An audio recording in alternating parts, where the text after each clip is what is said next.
Eu quero começar esse vídeo citando uma frase que diz assim: não é sinal de saúde estar adaptado a uma sociedade profundamente doente. Jiddu Krishnamurti. E é curioso pensar que hoje a gente vive em um século que quase que nos empurra à morbidez, quase que nos leva a estarmos doentes. E se a gente não se atenta, se a gente não reflete, a gente adoece. E muitas das vezes dá a impressão que as coisas não estão tão assim.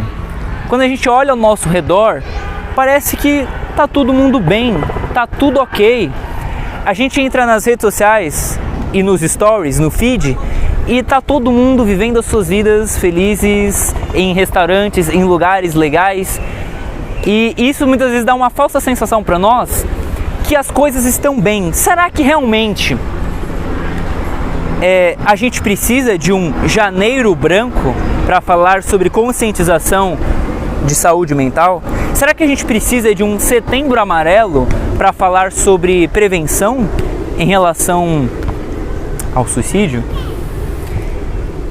E ocorre que a gente sabe que as coisas elas não ocorrem do dia para a noite, elas não ocorrem instantaneamente, é devagarinho. São os pensamentos ansiosos que a gente tem, que parecem inofensivos, mas que quando acumulado em longo prazo, em um efeito composto, nos levam a desenvolver algum transtorno. Os pensamentos ansiosos, pensamentos negativos, sentimentos que a gente guarda, mágoa, ressentimento, culpa, medo, que somados viram um acúmulo de maus sentimentos, sentimentos maltratados.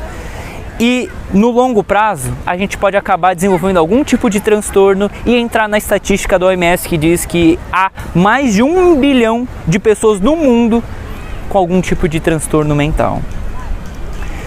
Então assim, a gente tem que conscientizar, a gente tem que parar para refletir, porque como um todo, a nossa sociedade está quase que nos levando ao adoecimento.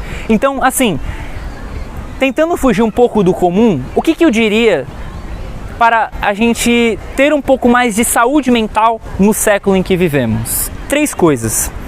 A primeira é a respeito de autocuidado, cuidar de si mesmo. Você tem que cuidar de você, cuidar do seu corpo, da sua mente, cuidar de quem você é. Porque se você terceiriza e espera com que outras pessoas façam por você, que outras pessoas tomem decisões por você, cuide de você, não há cuidado externo que seja suficiente para promover saúde mental em você. O que você tem que fazer, só você pode fazer. Tudo bem, há momentos em que a gente vai precisar de um psicólogo, de um psicoterapeuta, a gente vai precisar de alguém, de um amigo, de uma família, de alguém para nos auxiliar. Mas essas pessoas não substituem o trabalho e o empenho que você deve ter no autocuidado.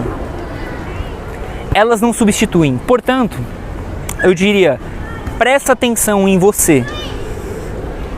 Quanto tempo você separa para cuidar do seu corpo, da sua mente, para cuidar de você? A segunda coisa, eu diria, é a respeito de você se desconectar. Hoje a gente vive uma época hiperconectada. A gente está sempre disponível, sempre online, a gente está sempre sendo acessado. De tal maneira que a gente precisa de separar tempos em nossa semana, em nosso dia, para desconexão, para estarmos indisponíveis, inacessíveis, para a gente valorizar a quietude, o silêncio, o não fazer nada. Não fazer nada também é obra-prima. A gente está sempre fazendo alguma coisa, está sempre ouvindo algo, sempre vendo alguma coisa. A gente precisa de um tempo para estarmos conosco mesmo. Desencontre-se de outras pessoas para encontrar-se consigo mesmo. Separe momentos para você fazer uma viagem interna, uma viagem para dentro. Porque muitas das vezes a gente está sempre fazendo uma viagem externa de tal forma que a gente conhece muito sobre os jogadores de futebol do nosso time, a gente conhece muito os personagens da série que a gente assiste, do filme que a gente gosta, a gente conhece muito do Big Brother, de outros lugares, mas o quanto que a gente conhece quem nós somos, os nossos valores, nossos pontos fortes, nossos pontos positivos, o que a gente precisa melhorar, para onde a gente está indo, a nossa direção, a gente precisa desse autoconhecimento. Vim para lugares assim, em contato com a natureza, para a gente poder refletir mais e redirecionar o nosso rumo. Por último, eu diria a terceira coisa, que é a gente aprender a sermos assertivos e dizermos não.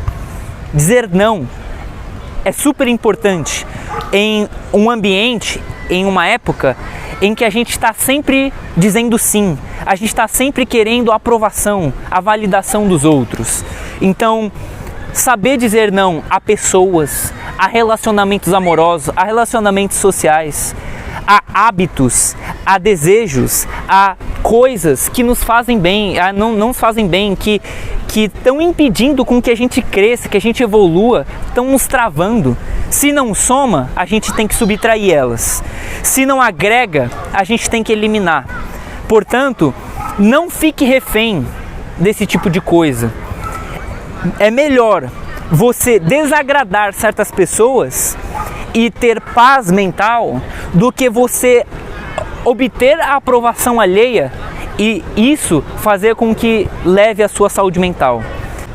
Portanto, valorize, aprenda a se cuidar, aprenda a se desconectar e a dizer não, porque a vida pede equilíbrio. Janeiro Branco. Compartilhe aí com seus amigos.